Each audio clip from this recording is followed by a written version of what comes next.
யக்ஷினி முரளியின் இதயத்தை அவனது உடலிலிருந்து அகற்றி தற்போது விழத் தொடங்கிய மழை துளிகளுக்குள் மெல்ல சென்று மறைந்து விடுகிறாள். முரளியின் உடல் இதயமில்லாமல் வெளிரிய தோற்றத்தில் ஆற்றங்கரையில் சடலமாக கிடக்கிறது. அவனது ஆன்மா இந்த பரிமாணத்தை விட்டு வெளியேறும்போது அவன் கடைசியாக கேட்டது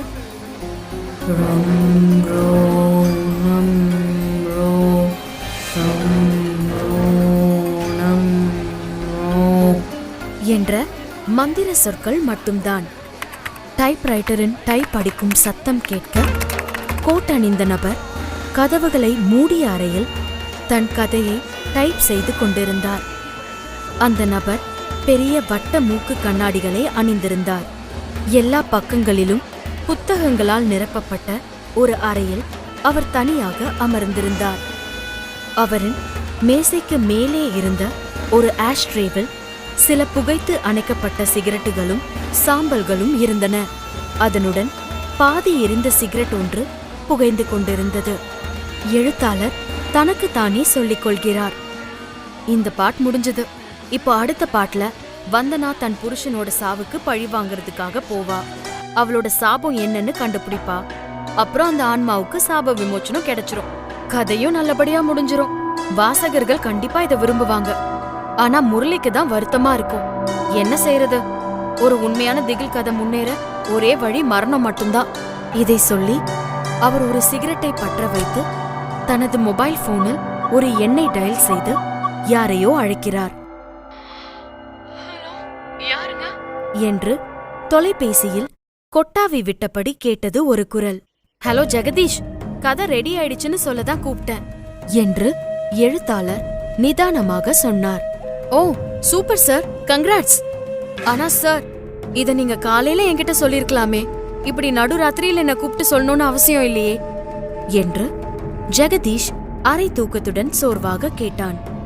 எழுத்தாளர் சிகரெட்டில் ஒரு பஃப் இழுத்துவிட்டு, ஒரு ராத்திரியில தான் நிறைய விஷயங்கள் நடக்கும், அது இருக்கட்டும், இப்ப டைம் என்ன என்று சொல்லிவிட்டு எழுத்தாளர் தனது கையில் இருந்த பழைய கை கடிகாரத்தின் மீது கண்களை வைத்தார். அப்போது அது இரவு 3 மணி என காட்டியது. பிறகு தனது தவறை உணர்ந்து, ஓ நைட்டு 3 மணி ஆயிடுச்சா, எனக்கு தெரியாது, இப்பதான் 9 இல்ல 10 மணி இருக்கும்னு நினைச்சேன் என்றார் எழுத்தாளர். பிரச்சனை இல்ல சார், டைம் கூட தெரியாத அளவுக்கு நீங்க ஆர்வமா ஒரு கதையை எழுதிருக்கீங்கன்னு என்னால புரிஞ்சுக்க முடியும் என்றான் ஜெகதீஷ். ஆமா, நான் உண்மையிலேயே அப்படிதான் செஞ்சேன் ஜெகதீஷ், ட்ரஸ்ட் மீ. இந்த புத்தகம் வரும்போது மக்கள் புல்லரிச்சு போவாங்க பாரு. நான் இந்த கதைய ராத்திரி முழுக்க முழிச்சிருந்து ரொம்ப மெனக்கெட்டு எழுதினேன். அது கண்டிப்பா நடக்கும் சார். உங்க கதையில உயிர் இருக்கு. அது இறந்தவங்கள கூட எழுப்பி உங்க கதைய கேட்க வைக்கும். அப்புறம் நீங்க எழுதின கதைக்கு பேர் என்ன சார் என்று ஜெகதீஷ் ஆர்வத்துடன் கேட்டான். இந்த கதையோட பேரு யக்ஷினி, ஒரு அழகான ராட்சசி என்று எழுத்தாளர் தனது பெருமை மிகுந்த தோணியில் பதிலளித்தார். என்ன சார், யக்ஷினி நான் சொன்னீங்க? ஜெகதீஷ் ஆச்சரியத்துடன் கேட்டான். ஆமா, யக்ஷினி தான். என்னாச்சு, நீ ஏன் இவ்ளோ ஷாக் ஆகுற என்று அவன் ஆச்சரியத்தை அறிய ஆர்வமாக கேட்டார் எழுத்தாளர்.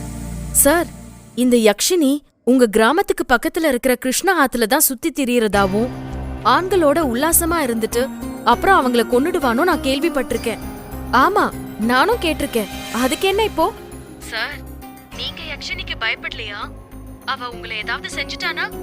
யக்ஷினி சுத்தி திரியற கிராமத்தை பத்தி ஒரு கதையை எழுதி நீங்களே உங்களை ஆபத்துல சிக்க வச்சுக்கிறீங்கன்னு யோசிக்கலையா என்று ஜெகதீஷ் கேட்டான். ஜெகதீஷ், கிராமத்துல மக்கள் சொல்ற அளவுக்கு யக்ஷினி மோசமானவ இல்ல. என்ன சார் சொல்றீங்க? ஆமா, யக்ஷினி ரொம்ப நல்லவ. மத்தவங்களோட சந்தோஷத்துக்காக அவ எல்லாத்தையுமே தியாகம் செய்ய தயாரா இருந்தா. ஆனா சில நேரத்துல நமக்கு நடக்கிற சம்பவங்கள் நம்ம வாழ்க்கையே முழுசா மாத்திரும். என்ன சொல்றீங்க சார், எனக்கு ஒன்னும் புரியல என்றான் ஜெகதீஷ். முன்பை விட விளக்கமாக பதிலளித்தார் எழுத்தாளர். பெரும்பாலான புராண நம்பிக்கைகளின்படி நமது பிரபஞ்சத்தில் சில லோகங்கள் இருக்கு. அதுக்குள்ள வெவ்வேறு தெய்வங்கள், அசுரர்கள் மற்றும் பேய்கள் வசிச்சிட்டு இருக்காங்க.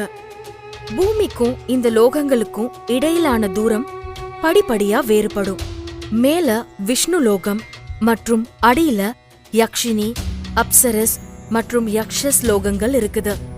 இந்த தெய்வங்கள் தங்களுக்கு மிக நெருக்கமானவர்களால சந்தோஷமா இருக்கும் என்று எழுத்தாளர் விளக்கினார். ஆனா சார், இந்த தெய்வங்கள் ஏன் மக்களை தொடர்பு கொள்ளணும்? ஜெகதீஷ் ஆர்வத்துடன் கேட்டான். ஏன்னா ஒரு மந்திரத்தை சரியான திசையிலும் நேரத்திலும் தொடர்ந்து சொல்வதன் மூலமா அதன் எண்ண அலைகள் இந்த தெய்வங்களை விரைவா அடையுது. அதுபோல இந்த யக்ஷினி மேலுலகத்திலிருந்து துவாபர யுகத்தின் முடிவுல பூமிக்கு வந்தா. ஆனா ஒரு சந்தர்ப்பத்துல சபிக்கப்பட்டா. அந்த சாபம் அவளுடைய வாழ்க்கையே நிரந்தரமா மாத்திடுச்சு என்று எழுத்தாளர் கூறினார். நீங்க எந்த சாபத்தை பத்தி சொல்றீங்க சார்? அந்த மாதிரி அவளை சபிச்சது யாரு? ஜெகதீஷ் மீண்டும் கேட்டான். அவளுக்கு அப்படி என்ன சாபம் கொடுத்தாங்க? யார் கொடுத்தது? சொல்லுங்க சார் என்று ஆர்வத்துடன் கேட்டான் ஜெகதீஷ். சில நொடிகள் மௌனமாக இருந்த எழுத்தாளர் ராகவன் பின் ஜெகதீஷின் கேள்விகளுக்கு பதிலளித்தார்.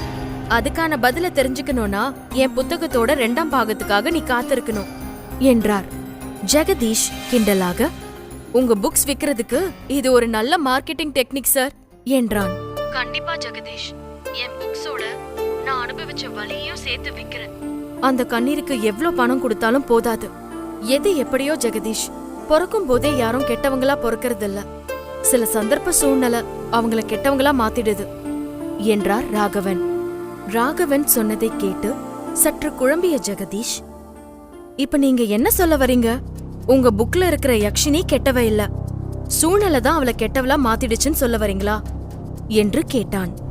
நான் தான் உன்கிட்ட முன்னாடியே சொன்னேன்ல, என் புக்கோட 2ஆம் பாகம் சம்பந்தப்பட்ட எந்த கேள்விக்கும் நான் பதில் சொல்ல மாட்டேன்னு என்று கண்டிப்புடன் கூறினார் ராகவன். ஜெகதீஷ் சற்று தயங்கியபடி ராகவனிடம், சார், நான் உங்ககிட்ட ஒன்னு கேட்கலாமா என்றார். கேளு சார். நீங்க சொன்னதெல்லாம் வச்சு பார்க்கும்போது உங்க புக்ல இருக்கிற யக்ஷினி கேரக்டர் உங்க லைஃப்ல எவ்ளோ நெருக்கமானவங்கன்னு தெரியுது. நீங்க யக்ஷினிய பாத்திருக்கீங்களா என்று கேட்டான் ஜெகதீஷ். ஜெகதீஷின் கேள்வியை கேட்ட ராகவன் அமைதியாகி ஆழ்ந்த யோசனையில் மூழ்கினார். மேலும் தான் நினைவில் வைத்திருந்த ரகசியங்களை ஜெகதீஷிடம் சொல்லலாமா வேண்டாமா என்று தயங்கினார். ஜெகதீஷ் எழுத்தாளருக்கு அழுத்தம் கொடுத்து, என்ன நடந்துச்சு சார்? ஏன் அமைதியா இருக்கீங்க? நீங்க யக்ஷினிய பாத்திருக்கீங்களா இல்லையா?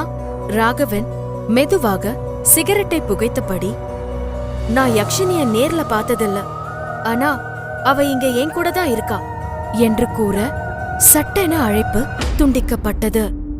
ராகவன் தனது மொபைலை பார்த்தார். அதில் நோ சர்வீஸ் என்று காட்டியது. இந்த கிராமத்துல இது ஒரு பெரிய பிரச்சனை, அவசரத்துக்கு நெட்வொர்க் கரெக்டாவே கிடைக்காது என்றார் சலிப்புடன். ராகவன் தனது நாற்காலியின் அருகில் வைத்திருந்த ஊன்றுகோலின் உதவியுடன் எழுந்து நின்றார். இளம் வயதில் அவருக்கு ஏற்பட்ட விபத்தினால் அவர் கால் ஊனமானார்.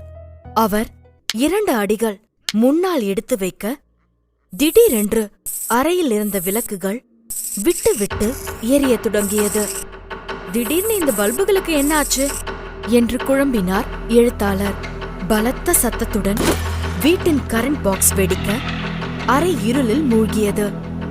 ராகவனால் எதையும் சரியாக பார்க்க முடியவில்லை. கால் ஊனமான அவர் நொண்டியபடியே இருட்டில் செல்ல தடுமாறினார். தனக்கு முன்னால் இருந்த ஒரு டீ பாயில் இடித்துக் கொண்டார். இன்னைக்குன்னு பார்த்து ஏன் இந்த மாதிரிலாம் நடக்குது? இதுக்கு முன்னாடி கரண்ட் இப்படிலாம் கட் ஆனதே இல்லையே என்று அவர் மனதுக்குள் நினைத்துக் கொண்டார்.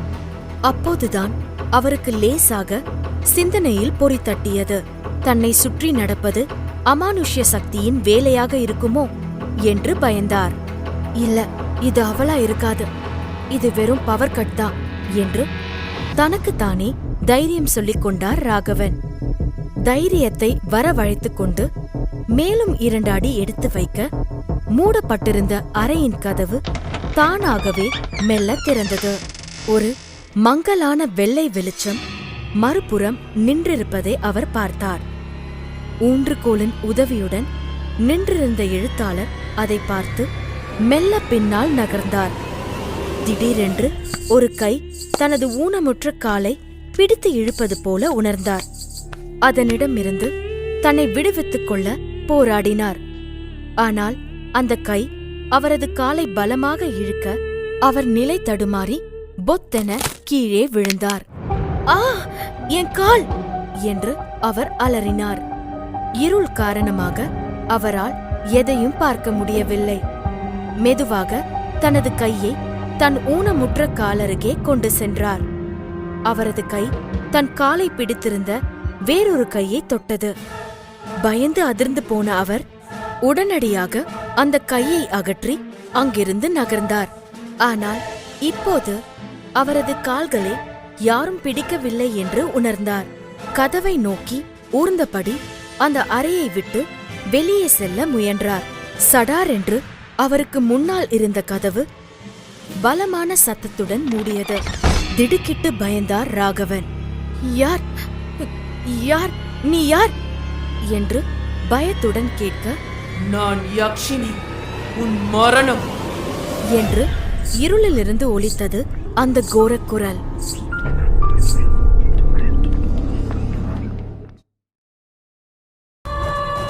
வேட்டை தொடரும்.